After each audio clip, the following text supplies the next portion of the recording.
Hello and welcome to Pushing Back, Ukraine Daily Brief. As the war enters its 922nd day, these are the main developments from the past 24 hours. The update from the General Staff of the Armed Forces of Ukraine. Russia has lost approximately 620,350 troops in Ukraine since the beginning of the war. The number, which has not been independently verified, includes 1,390 casualties over the past day. According to the released Ukrainian figures, Russia lost 7 tanks, 27 armored combat vehicles, 30 artillery systems, 43 drones, 35 vehicles, and 12 pieces of special equipment. Norway contributed $53 million to the British-led International Fund for Ukraine. The funds will be used for the acquisition of drones and strengthening Ukrainian air defense. The Russians launched 193 combat clashes and carried out 62 airstrikes, including 81 anti-aircraft missiles on the territory of Ukraine.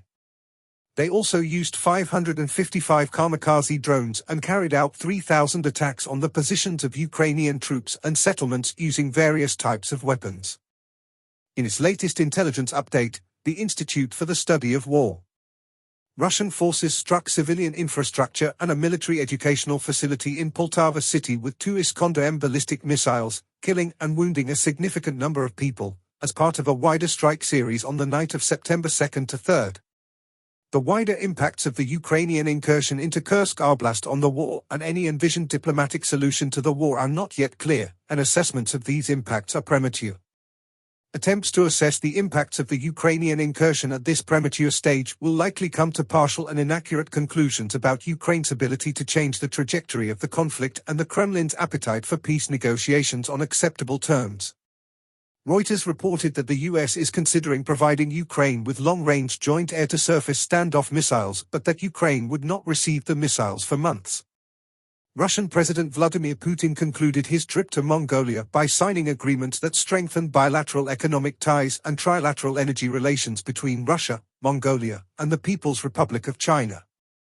South African President Cyril Ramaphosa and People's Republic of China President Xi Jinping issued a joint statement praising each other's purported efforts to address the war in Ukraine. Russian occupation authorities continue to advertise Russian military service to civilians in occupied Ukraine. Russian forces recently advanced near Toretsk and Pokrovsk and southwest of Donetsk city. In Zelensky's nightly address he spoke about 3 key areas. Firstly, tragedy in Poltava. A Russian missile strike in Poltava resulted in 51 deaths and 271 injuries. Rescue operations are ongoing, with efforts focused on saving those trapped under rubble. The incident is under investigation by Ukrainian authorities. Secondly, military and defense strategies. Discussions at a staff meeting focused on improving Ukraine's air defense, particularly with the anticipated support from Romania's Patriot systems.